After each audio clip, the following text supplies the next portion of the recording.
Scott is here, back again. Alright. Promised you the next step. And here it is.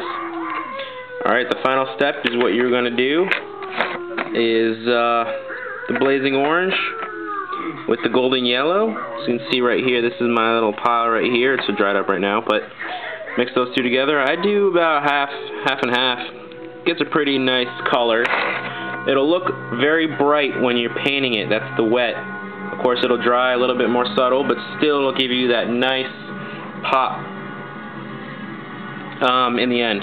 Alright, so let's show you here. So you can see right there already. You can already see that those highlights on the. I hit the corners and pull out a line just a little bit, and then let the paint kind of dry up as I go, and it'll disappear and kind of blend in to the original highlight that I did, the blazing orange under the ball wash. It'll disappear into that.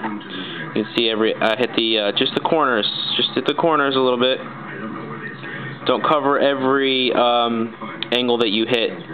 This is the extreme highlight. You don't want it to pop too much. You don't want it to look a little weird.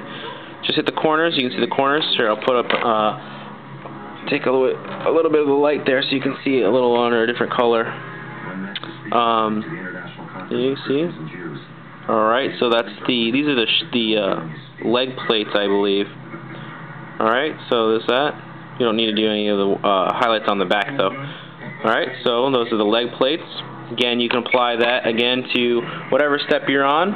So if you're on this step, I would, after hitting with the orange and then the ball wash, hit the corners with the highlight. So it's going to be like an L shape right here.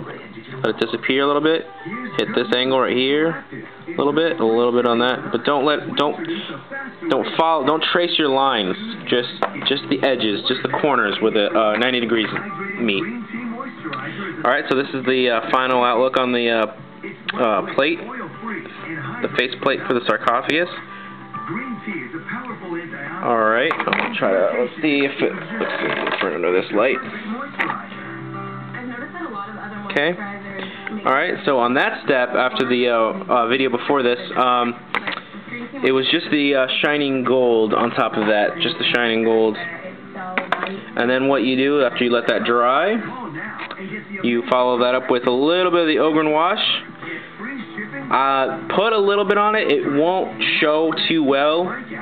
That's okay because it dries darker. The more you put on there, the more it looks wet. You kind of go, oh, okay, that looks good. But when it dries, it's going to be really dark. So careful with this ochre wash. I kind of go for the darker look. Makes it a little bit more rustic, I believe. But figure out what you like. And after that dries, I take the mithril silver, right?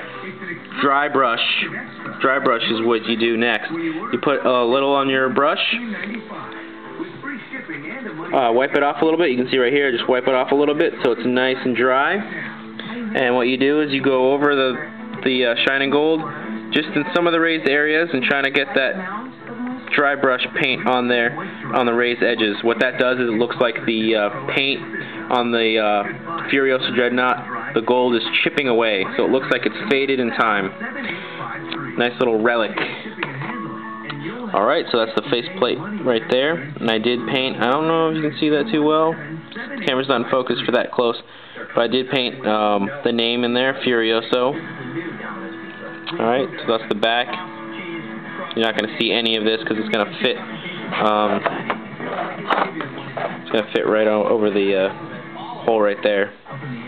Alright, so that's the final step, and then you apply that to all the different pieces. Alright, this is going to look all metal. I might add some gold in some of these areas just to make it look kind of fancy.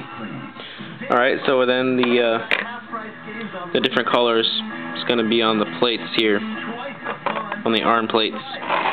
Alrighty, I will paint up my Furioso Dreadnought and show you what the final outcome is. This is the final steps, guys. So stay tuned, and you're going to see the final outlook on my next video is going to be the Furioso Dreadnought fully painted.